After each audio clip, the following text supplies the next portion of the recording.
Hello, everybody. It's Megan here, the Healing Foods Coach, also known to many of you as the Faithful Fibromyalgia Warrior. I hope you're doing well.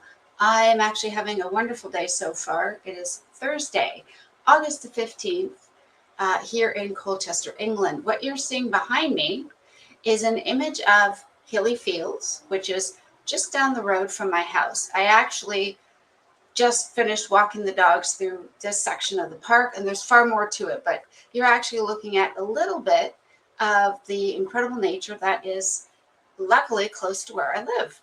So today's topic, well, first let me begin before jumping into today's topic by again thanking each and every one of you for subscribing to this channel, for all of your incredible supportive and loving comments, for all your good wishes, for all your questions and all your queries. I super appreciate each and every single one of you.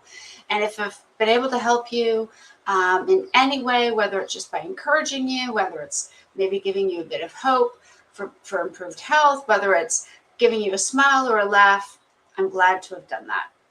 The other thing I wanted to just quickly remind everybody before jumping into today's topic is, of course, I'm continuing to offer my summer discount special on my one-to-one coaching sessions.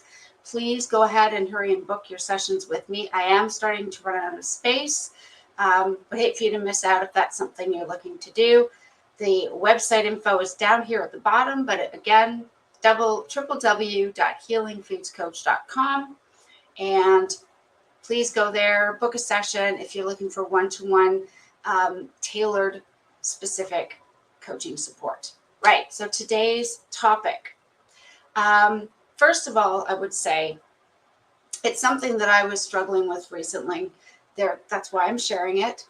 And I understand that as a man, this may very much not apply to you, but perhaps you have a wife or a partner or someone you know and love who is female, who has been through pregnancy, that this could possibly help. So sorry, I don't mean to exclude you necessarily, guys, but obviously this might exclude you somewhat. Today's topic is all about being carnivore, dealing with post C-section belly pooch, and how to find confidence in spite of that. Now, I know that we can develop a belly or a bit of a pooch for different reasons. For some of us, okay, it can happen when we've gained a lot of weight and lost a lot of weight, not necessarily because of surgery, but we get a belly, and that's often one of the last things that we lose weight from, that the fat goes from, is the belly area. Okay, so that can certainly apply to everybody, and both men and women, of course. I know that it can happen to people if they've had some sort of abdominal surgery. They can develop a bit of a pooch if they put on weight post-surgery. And again, of course, that can apply to both men and women. In my particular case, the surgery that I had was 2 C-sections. Both my children were born by C-section. And I know that there are many women out there who also went through C-section as their way of childbirth. In my case, my first son, when he was born almost 24 years ago, his heart was in distress. It was an emergency situation. They had to do a C-section to make sure they got him out safely. So no regrets there.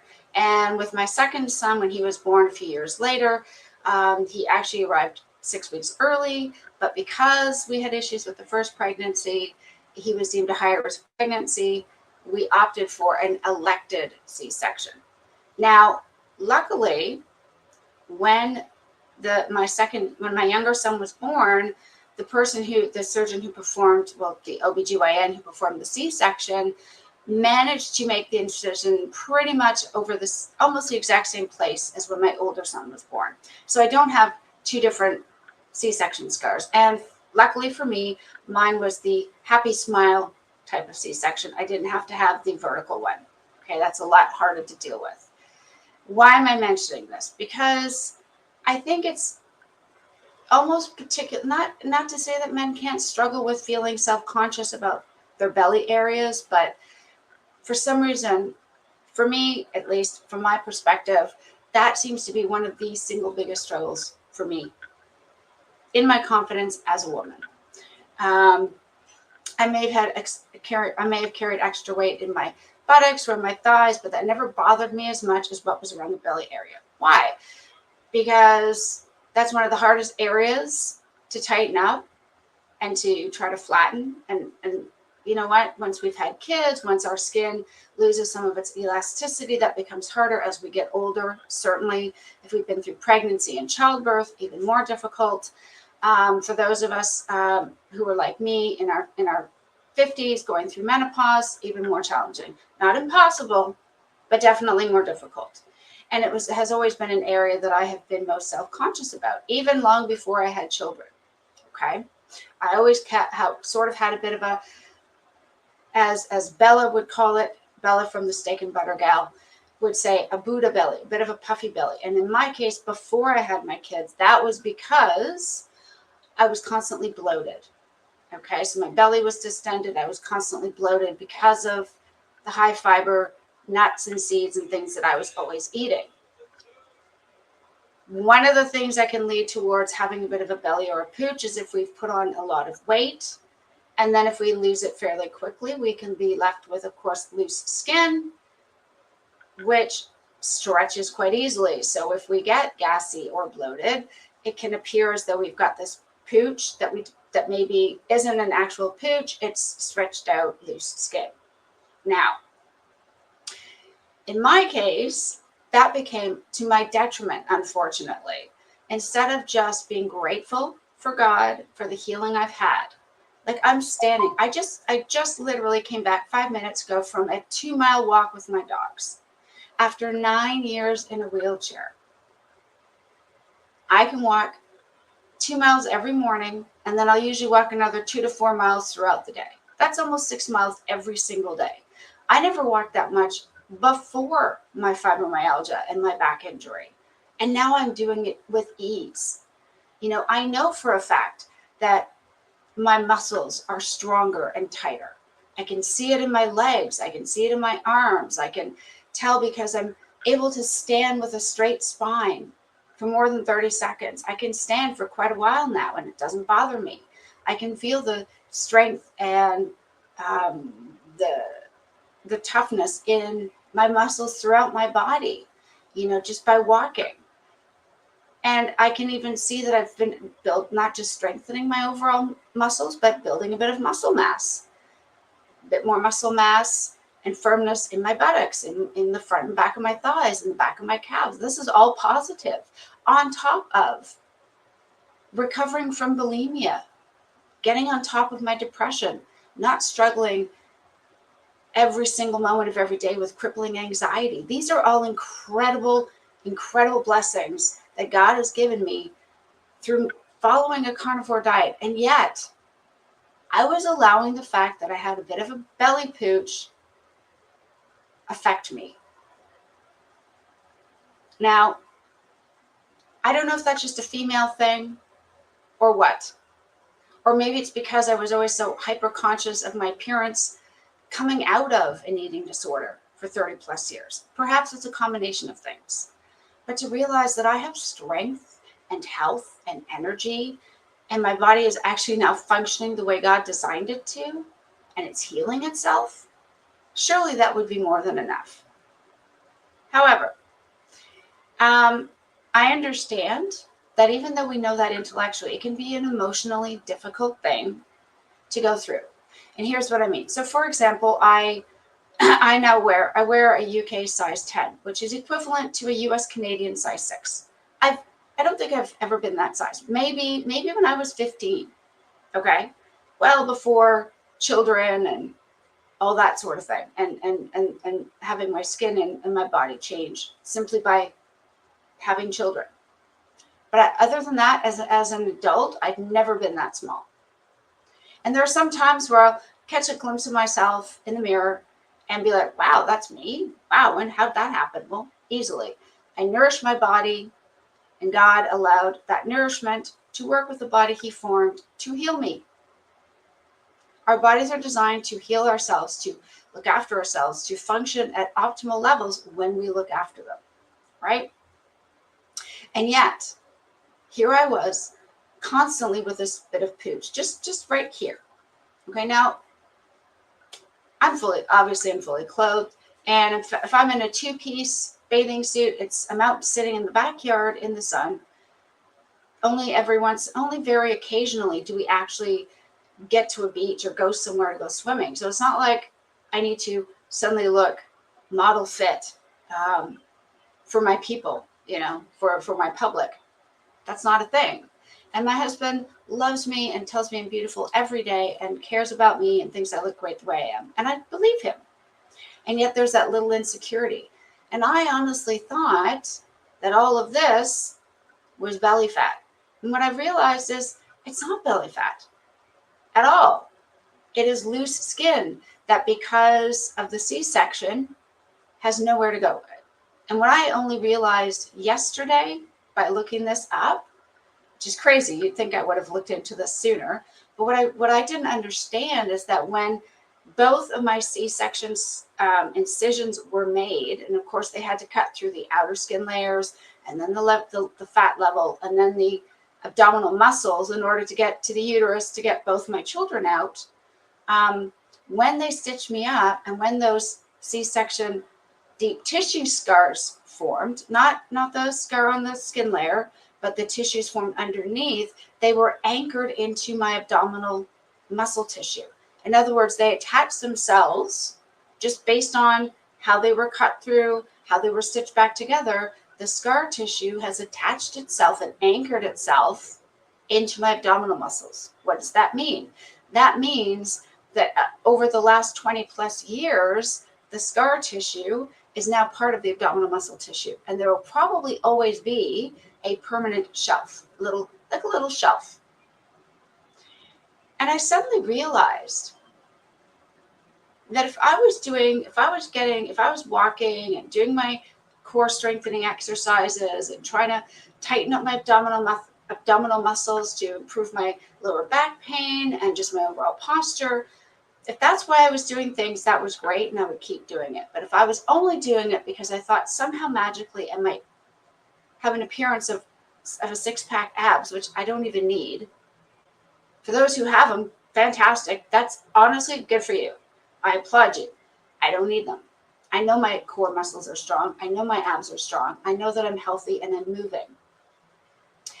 But if my only reason for doing those things was for some sort of aesthetic appeal that only mattered to me in this case, and it wasn't working, why was I doing it? And then I realized, wait a minute, I'm fighting against myself.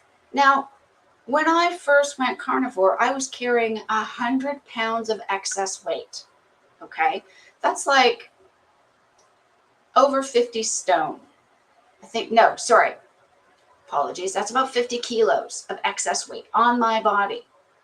And if I had never had a C-section with that scar tissue attaching itself down into the muscle, forming a permanent shelf, holding up the loose skin up here, and any excess fat that was still attached to it, if I didn't have that scar there to form the shelf, then yes, it would have all eventually just evenly distributed itself, and it would have eventually started to get burned off. As a fat burner, my body would have started to use the fat there and the collagen, and it would have eventually started to help the loose skin tighten up.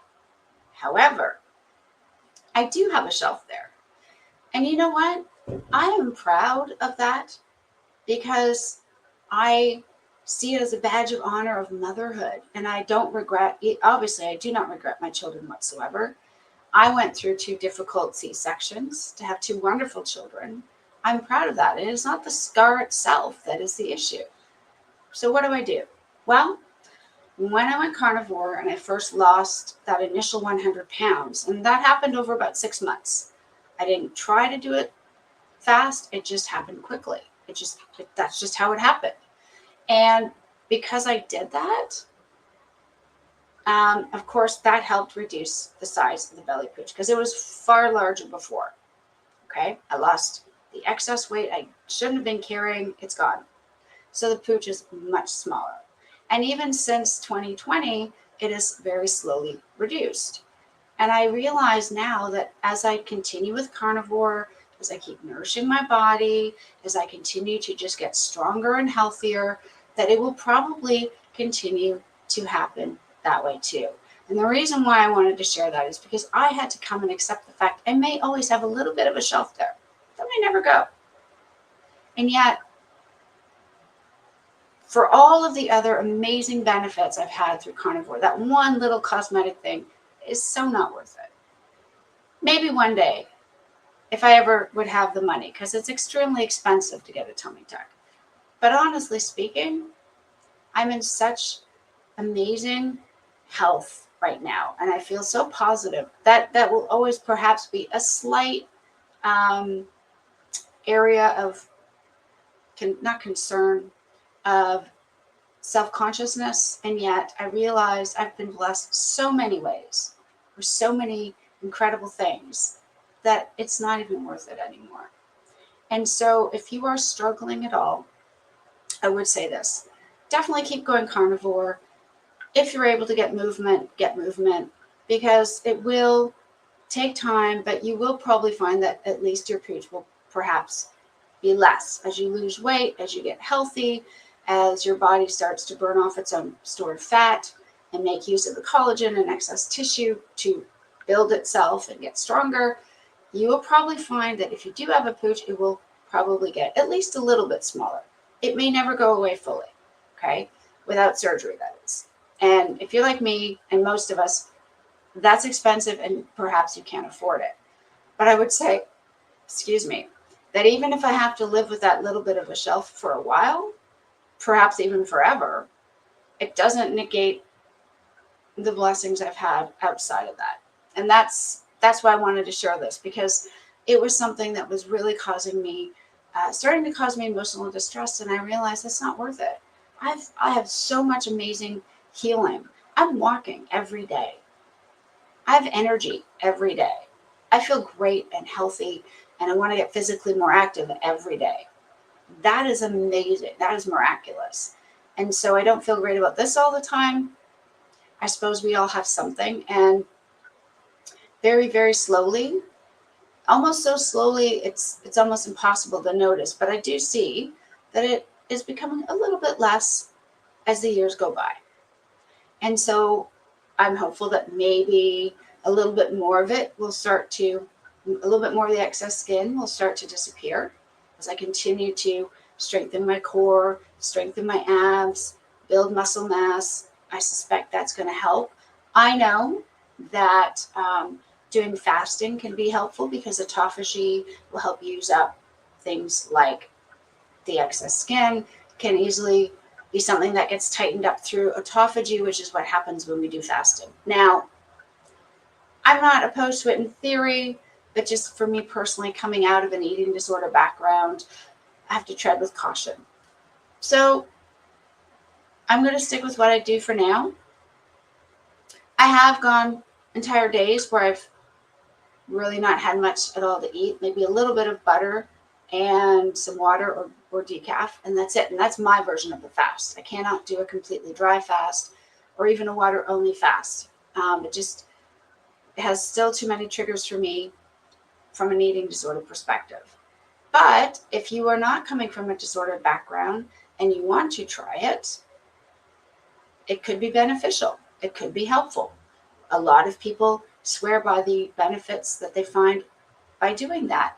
And if you want more information, honestly, I seriously do suggest you check out Steak and Butter Gal, because some of her coaches talk about how that's helped them. There's a whole feeding and fasting phase that you go through. There's a lot out there on intermittent fasting, which absolutely can have great benefits if that's something you choose to pursue. And that, again, that may help you with things like trying to get rid of old scar tissue, whether it's C-section scar tissue or other scar tissue. That can be healing. Not because you do it one time, you have to sort of do it over a pattern of time. That might be a possibility. But for me, I'm realizing that Carnivore has brought me so much to be thankful for, that's where I want to get my confidence from. We all have little things about ourselves we're not completely 100% happy about, but I'm choosing to be happy and joyful with the things I do have and try to worry less about the things that I don't have or that may not happen for reasons out of my control. You know, it's been over 20 years. So the scar tissue buildup from my C-section is now fully part of my abdominal tissue. Nothing I can do.